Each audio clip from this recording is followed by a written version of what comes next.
All righty, here we go. My favorite time of the week. It's Ron Slay of 104.5 The Zone. He's got his Tennessee shirt on. He's rocking it. He's dancing it. He's feeling the flow. Ron, Tennessee has the number one football team in the nation. Thoughts?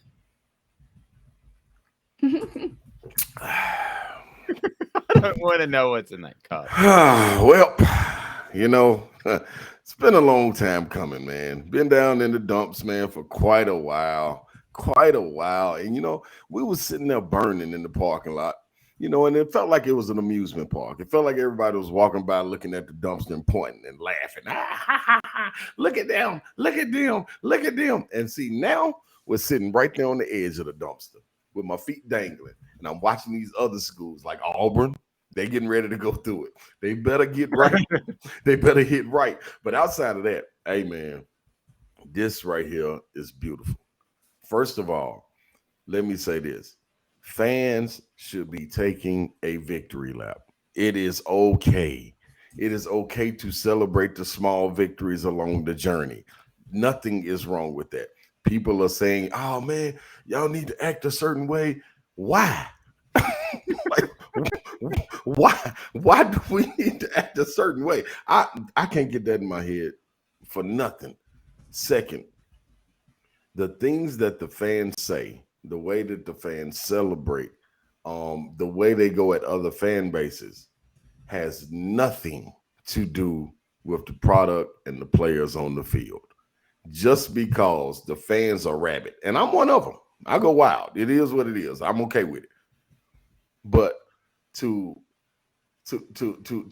go and act like that's a reflection of the team is dead wrong. You know what I'm saying? You don't get any more humble group than what you have, especially from the leader, with that being hypo and that trickling on down to a guy like Hendon Hooker. You know what I'm saying? I've never heard anybody come across him that says, man, he's not humble. He's not taking this in stride, not, giving out credit to where it's due. He always uplifts his teammates and things of that nature. So this is fan based. You got to keep it right there. I don't want this to get mixed in with the players and the team and what they're doing, because honestly, when I was in school, this was way worse with the players.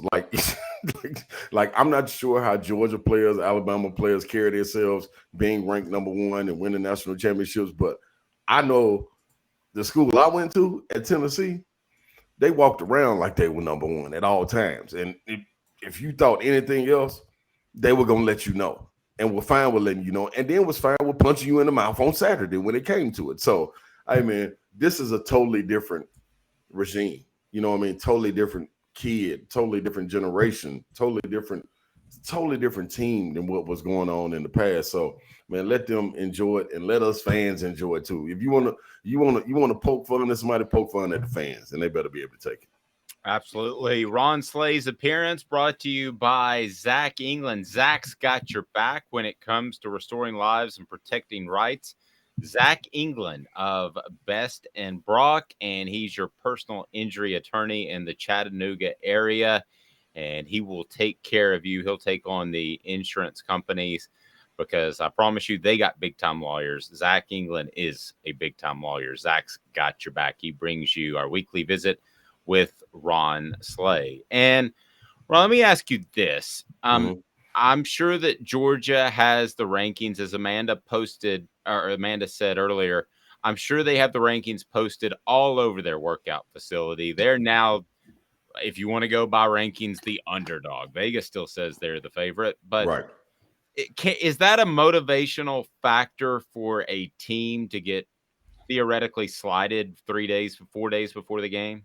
I mean, in a sense it is. I think you can look at it as grabbing your attention. I don't think you necessarily, because like I said, even with all of the hoopla going on around it, whether it's media or whoever it is, whatever its base it is, it's not coming from the team.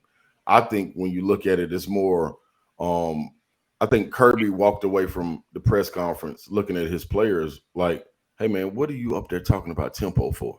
Like what was said on Monday, like I looked at that as more like ammunition for Tennessee. because they've been dealing with that when it comes to Kentucky and everything. But in this case, you have the rankings coming. The rankings are the rankings. I mean, every coach, if you want to grasp onto that, that'll last leading up to the game. When kickoff arrives, that goes out the window. So if it was some player coming out saying, "Hey man, we're number one, Georgia really ain't nothing," then that's different. You can carry that throughout the entire fight of the game because you're looking for that guy on the field. When you go over there on the sideline, you get tackled on the sideline, you probably gonna get up and say something to him. Like you can do that. But with the media, I don't think so, man. And if you needed that for motivation, then hey man, it's tough out here. Then it's tough out on here, especially in the SEC every Saturday.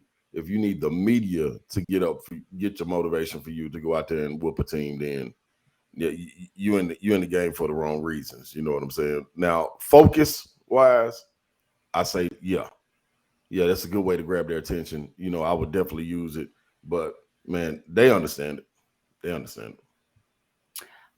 So we saw the rankings come out, and we know, I know you just touched on this a little bit, but who do you think, this is our today's tough question, who do you think that the playoff committee ranked incorrectly? Who do you think either should have been higher or lower, but what was the most, like, the biggest travesty in your opinion? So to me, man, and I don't want to be SEC biased, but man, I just Clemson, they can't do it for me. No. That's tough. TCU, I just like I love what they're doing. You know, then the fought back, came back in games. I just can't see putting them over Alabama. I don't see Alabama doing anything wrong to not. I mean, he lost to Tennessee. I mean, you know what I'm saying? On the road in a 3-point game, it was a barn burner in the fashion that you lost in, and it was recent. You know what I'm saying? It would be different if this was the Georgia and the Oregon game earlier. I could be like, okay, I understand that don't really count. You know what I'm saying? But this is recent history. So I think, man, Clemson, they haven't really played anybody, and it's not their fault. It's just happened to be the conference that they're in. You know, it's just a little weaker right now. If Pitt was coming back and doing exactly what they were doing last year, I think it would have more of an impact on them once they show down with them. But it's tough, man. It's tough to get rankings together, and then now you got to get 6.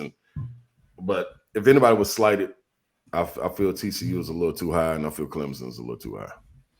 Ron, some of the years kind of run together, but when I look at this college football playoff show, I think of the NCAA Selection Sunday show. Mm-hmm. So that's different, obviously, Right. for a lot of different reasons. But was that a motivating factor, or in some ways a deterrent? Maybe got you guys a little bit too cocky because you were rated too high. Did the rankings ever affect you guys going in the NCAA basketball tournament? No, I do think you look at it and it's kind of like when you get the rankings, the matchups that you get. Like I felt my sophomore year going against a team like Charlotte on the road. It was going to be tough. It was going to be tough against us. We were kind of down. We felt like we should have been ranked higher, but it was a downward spiral throughout the rest of the SEC season, dropping from number 4 on down and then just going up and down. So we were kind of dejected ourselves. That had more to do with it than the ranking. The ranking just kind of put the icing on it. It was like, oh man, we got to deal with this. But I think going into my freshman year when we made the Sweet 16 run, winning the SEC, I think everything was warranted. And I thought that we still had something to prove. It's different when you get a high ranking and you've never been there versus you getting a high ranking and you've been there before. I think that's the difference with this Tennessee football team. They're getting this high ranking. They ain't never been there. They don't know how to act. All they know is continue doing what you've done to get to this point. If this was year 2 and we came into it and we were ranked number 1 when the college football playoff came out, it's kind of like, oh, okay. You know what I mean? Take a deep breath. Like, this is where we belong. You know what to expect moving forward. So it's taken differently by each team. As far as basketball goes, it really didn't affect us. Yeah, I think you take it more as a disrespect. But like I said, that has nothing to do with the players the team that you're going to play. It's more a shot at who was voting. You know what I mean? That's what we used to we used to point all of that. Like, it was the media who was part of it. Like, we can't wait to talk to them. We want to take it out on them, but it had nothing to do with the hook. You know this. It had nothing to do with the team that we were getting ready to play, though. So, it is what it is in that scenario. Who was the guy that on that Charlotte team that was really, really good that got picked in the first Rodney half? White. Yeah. Okay. I interviewed Rodney White, and I was going to try to run you down, but you had already done your press conference, and I was just going to tell you this because I like you. But I remember interviewing him and turning off the microphone and then asking him. I said, because they were the underdogs. Yeah.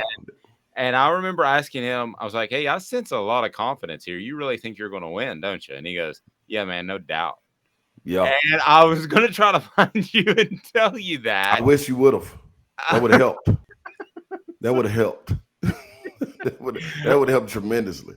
Yeah. Because honestly, like, we didn't really know who Charlotte was. I mean, I knew him because a partner of mine, Joby Thomas, the two guard for them, could really shoot the ball. I knew him. We were in the same class. He might have been a year ahead of me. But as far as Rodney White goes, we never knew who Rodney White was. We just knew him climbing up the draft board. We were like, man, who is this dude? You know, watching film and everything, the film doesn't really give you who they are. You got to kind of get out there and see them and kind of fill them out. Rodney was a problem. 6'8", 6'9", playing the 2, 3, 4. But I'm gonna tell you what happened in that game, and not to go away from combo, but Rick Pitino was doing the color commentary for that game. I interviewed him too. That was weird. Go ahead. Rick was the problem. Rick distracted us. I don't even think he was knowingly did this. They set them right beside our bench. Like, usually you're on the opposite side of the court, so you can't hear the commentators or anything. And maybe it was just me, but we didn't like Rick Pitino. You know, you got the Kentucky things going on, you know, and we just didn't like him. And the way he was talking, he was talking upset. Like, the entire time. Like, and we could hear during him. The game? During the game. And could you hear it? I could hear him. You know, I sit right next to the coaches because I want to go in quick. So I can sit there and, you know, I'm sitting there like, dude, why are you talking like this? Like, we up in this game. What are you talking about? Well, just be ready. Man, Charlotte can make a run. They can come back. Tennessee's known to go up and down and get I'm like, dude, what are you talking about, dog? You supposed to, a color commentator is supposed to dissect the game and tell what's happening in the game, not be talking about the teams. That's not necessarily what you're supposed to do. That's the broadcaster's job. So I'm just like, man, and I'm going to be honest, man, I know I definitely got a little distracted from it. And I started listening to it. And when it started happening and things started to go downhill, we sitting there in the timeout like, oh, man, you can hear them in the timeout. We was in Dayton. The gym wasn't that packed at that time because we were playing an early game.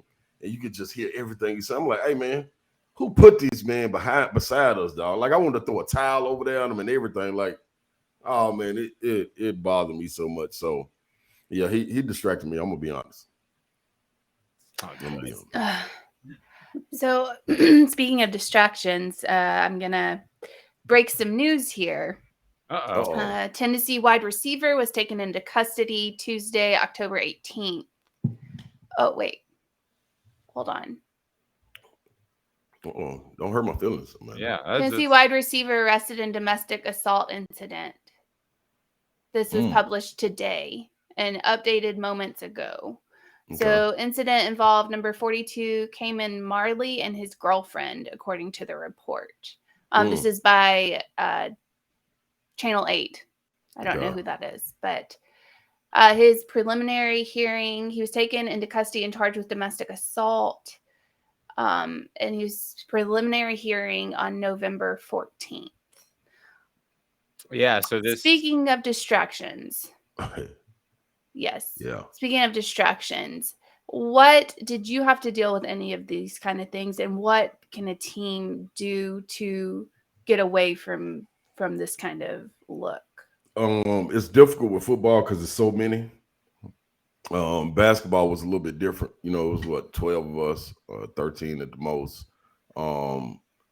And you kind of were a close-knit bunch. I'm sure football is too, but it's just it's a lot of football players, man. Like even guys that don't dress out, like walking around when the guys at the hotel, you're like, dude, what you doing here in the dorm? You know, you're supposed to be gone, but it's just so many for them to keep tabs on. So basketball wise, as far as dealing with any distractions, we didn't really we honestly, my freshman and sophomore year with Coach Green, he honestly did a great job of deflecting.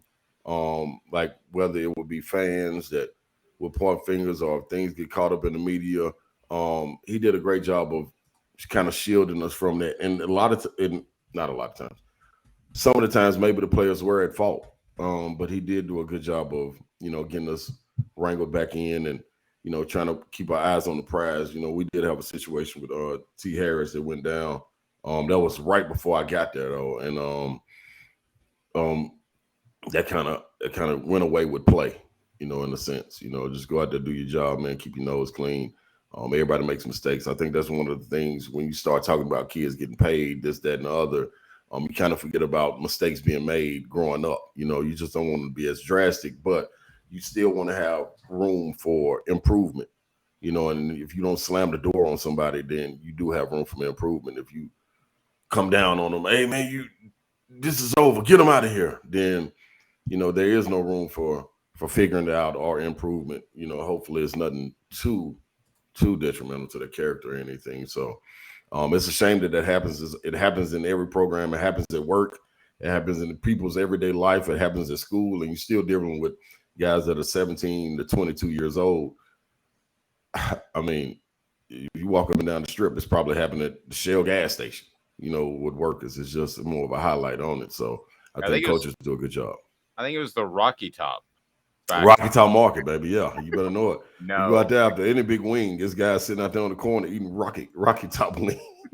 Yeah, the wings. Wow. And they had the hot dogs. Yep.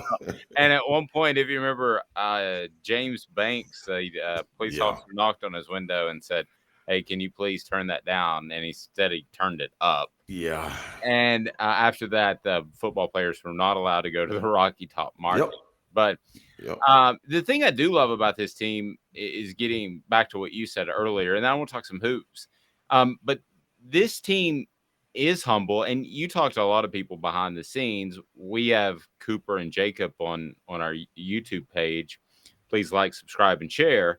And I really believe genuinely that they are humble. And I will share a story with you that I think you'll find entertaining. So I'm texting Cooper to line up our weekly visits on Sunday. And I'm saying, let's push it back like 30 minutes because I'd like for the polls to come out to see if you guys move up. And he's like, okay. So we push it back. And it turns out while we're recording it, of course, the polls come out. So we didn't have it. And I texted him. I said, can you believe the polls came out right when we were doing the interview? So 24 hours later, Monday at noon, we texted it about Sunday at 1. Monday at noon, he said, where were we ranked? He didn't even care, Ron. I love that story. Yeah. He went to work. He went to practice, didn't even think about it, saw my text, and where were we ranked? He didn't know. He didn't even know. How great is that? That's beautiful, man. That's a reflection of the coach. Like that's what you heard Hypo saying, even coming into this year, the number on the side of your team doesn't matter to the end of the season. Like it's just, that's for us. That's for the fan base, and that's beautiful not to hear the players buying into that, man. Like, and I listen, when you start to get ranked high, you're gonna take a glance at. But not until you get all the way up. I think when we started to look at it, when we were ranked number 4 in the nation. We was like, hey, man, and I'm going to tell you, that's another story later on down the line why we went haywire in that season, I believe, by looking at that ranking. But in this situation, I think these guys, man, they know. Like, it'll be different if you were hiding. And Hypo already said that. We talked about it early in the week. We didn't know what we were going to be ranked at, but these guys are well prepared. Looking at it. So and you still got going into this game, you got Georgia still looking at Tennessee, regardless of the ranking, like this is still Tennessee. I think you heard it from the press conference from their players, like, yeah, we understand, man, the tempo and everything. We're gonna go out there and play our type of ball. I mean, at some point, man, you got to be able to swallow your pride, but you don't know to swallow your pride if you don't really know who you got. All that generation knows is you got a dumpster fire coming in here. They're gonna trick it off at some point. That's just what they do. So, hey man, rude awakening coming. Love visiting with Ron Slay, brought to you by Zach England. Zach's got your back. Zach England of Best and Brock, restoring lives and protecting rights. He has got your back when it comes to personal injury cases. The insurance companies have big time lawyers. You need a big time lawyer. Zach's got your back. Zach England of Best and Brock. Keep that name in mind, because if you need it, that's the guy to call. So as far as basketball, Yes. what is the biggest challenge in replacing John Fulkerson? Is it leadership? Is it play? Is it something else? I don't know. Biggest, I think, I think consistency in everyday work, not necessarily what you're going to get as far as production on the court, because that can go up and down, but coming in ready to work as far as practice goes, how you carry yourself after practice, as far as going to get treatment, how you go about your day. If you're getting your rest, are you going to go to tutoring in time to get back to get a nap in before you go to workout? Are you checking in with your coaches and things of that nature? I think that's the biggest part of it. When you get a veteran guy, he knows the ins and outs. You know what I'm saying? Like, you depend on guys like that, where coaches, they can check in with you. They can check in with Forky and be like, Forky, man, how's the temperature of the team? And he can know it. Hey man, I know Josiah's probably going through this. I know Zakai's probably feeling this way. I think that's the biggest thing that you miss as far as replacing. And hopefully you got guys like Josiah, Jordan James, and Santi getting ready to be seniors, walking into that and kind of even having a more of uh, um, uh, um, their finger on the pulse of the team, because Josiah got to see it from the beginning, with the guys like Grant and them still being in touch with the program and how to change your body and everything. So I think that's the biggest thing, being able to do consistency work every day outside of game time. Game time is game time. The lights get bright. It is what it is. People show up. But it's the days, man, practice when you come in off a big win. What do you do on that Monday to get everybody back on track? Knowing that you got a game coming up maybe Tuesday or whatever it may be. How do you get back refocused? And I think Fulke was a great representative of that. What do you think of this group of post players? I actually love them. I think this is the first time, to me, I didn't see that work put in last year coming into the season. I think it was missing, as far as not a knock on the coaching staff, but more so the coaching staff filling guys out. I think Coach Rod Clark has done a tremendous job of picking up the torch from Coach Lanier, who worked with the bigs, and I think it was a void there when Lanier left.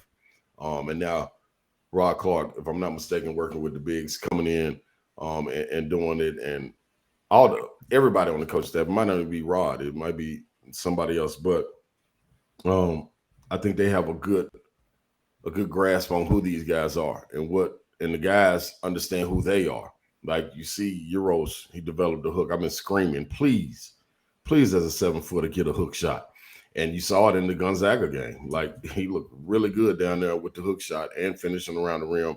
Olivier looking more comfortable, not having to depend on the 3-point shot, but being able to go score 20 from the elbow and in, and having that Adu, him mastering who he is, being able to have that touch and stretch the floor as a 7-footer. Big Tobe, him bringing some of his strength to the game. So those guys focusing in on who they are. I love this group. I think they all bring something different. I think it's difficult to scheme and scout for when you got different guys that can do different things. And this is not even talking about putting Josiah down at the 4 or Tariq Key down at the 4 and letting them post up if you wanted to go small. So very, very pleased. Physicality is there. I thought Euros brought that a lot last year, and a lot of people didn't follow. But you see it with Olivier now. You see Adu has gotten stronger. Toby is a big brick wall down there. He's like an anchor. So that physicality is there. So you got dominance in the inside. Rebounding shouldn't be a problem. Basketball's coming up. We know it's already here, pretty much. But and I know that's your sport, but we gotta spin it back to Georgia this weekend. Bring it. Yes. So I'm gonna ask you a few questions about Georgia. Mm-hmm. I talked Puppy about them dogs. early on in the You can season. refer to Yes, them as puppy dogs, Amanda. pretty much. Yeah. I talked Thank about them early in the season. I didn't think that they were that good. I you. still don't think they're that good. What's your take on this Georgia Bulldog team? Do you think they're overrated, or what do you think's happening there? Well, first on the ranking, I don't think they're overrated because they haven't done anything to take a step back. You know what I'm saying? As far as production and everything, I understand that when you're looking at stats and things, getting to the quarterback, you're not seeing what you see, but they haven't lost since winning the national championship. So I'm not going to penalize them for that. Do I think they've been tested? No. When your biggest test is Mizzou on the road, um, which if they didn't have dudes on their team, then they could have easily lost that game against Missouri. Mhm. I think that is one of the things, whether they're all together or don't have the same amount, they still do have guys. Like, so you got to respect that. Kent State game was another one where you like, hey, little head scratcher, like, man, Georgia, number one team, defense, this is what they do. They're supposed to be able to handle Kent State. So that's my biggest thing, man, them being tested. Florida game, I, that really didn't go as planned. You know, Florida's trying to figure themselves out. So I just think, man, this team being tested, it's kind of difficult to put your finger on it. Like, who's testing them? You don't want to go with Oregon. You know, that was game one of the season. Oregon didn't know who they were. You know, so they took advantage of that and pounced on them and did what they were supposed to do. But leading up to this, I think this is the first true test when you look at the other side of it and you ask about Tennessee and them week in and week out. And the only thing I don't like about it is when Tennessee was going through this journey, the question was after every game, well, who have they played? Well, Florida really wasn't this. Well, Pittsburgh really wasn't a top 25 team. Well, you got, and the list went on and on. It's like, okay, well, then after Alabama, it was still, man, Kentucky gonna come in and change the pace, man. You got to be like, it's like, okay, but nobody's asking a question about Georgia. Like, who has Georgia played? Who have they proven it against? So it's like, wow. So how do you even it out? You know what I'm saying? So we'll see. Come Saturday. Ron Slay, brought to you by Zach England of Best and Brock. Zach's got your back in personal injury cases. And Ron, I was flipping around the internet, the World Wide Web, Uh-oh. and this is like 3 a.m. because if you ever get and I sent Brent one about I want him to write some stuff for the site at offthehooksports.com. Mm-hmm. You can check out. So if you ever get a direct message tweet from me at 3 a.m., I'm not out partying. I've had insomnia since I was like 28. So just know that I didn't text you because I didn't want to wake you up. But I may Happens send all the time. I may send you a direct message. So Brent's gonna write something for us, and looking forward to that. But so I'm messing around on the internet, and was that your son that was rapping? Yeah. Yeah, man. Hey, yeah, I don't who knows where he gets it from, but I mean, yeah, wow, how old is he? That was like just turned 12, man. just turned 12. That was the coolest thing Yeah. I've ever seen. I appreciate it, man. It's wild to watch him, man. Try to tap into his talent and like he wrote the song, wanted to go in the studio, been begging us for months. Like, man, let me get in the studio, let me go do this. I need to lay this down, this, that, and the other. Then he shot a video for it, so video will be coming out soon. It's pretty impressive, man. I'm gonna be honest. It was a proud dad moment. It was really strong, and I will just tell you that we are looking for a new hip intro for our young audience. If he wants to put something together, I got you. They don't call it hip. yeah, I'm 48. He's 12. He doesn't even know what that is. What would he call it, Ron? What would he call it? I ain't got no clue, man. But I'm gonna ask him, but I guarantee he's gonna have an answer. It ain't hip. I'm might not telling be you hip, that. though. No. He's gonna be like a what? Whatever the kids say now, Ron. Yeah. Well, that was awesome, and keep up the great work. We appreciate you, and have No a doubt. blessed day. Man, I appreciate y'all. Hey, man, listen, puppy dogs. We Puppy coming. dog. We coming, man. Friendlier than a box of puppies. They ain't gonna harm nobody, man. If you can't get out of the doghouse, out of your air conditioning, your bags of ice, you don't want nothing with Smokey. Ron, you do No. realize, and I will go on record with the Yes. maturity of this team, and I've gotten Mhm. to know them as closely as anybody because of the NIL videos that we do. Mhm. Um, they are going to finish the season undefeated if they beat Georgia. Period. Yeah. End of discussion.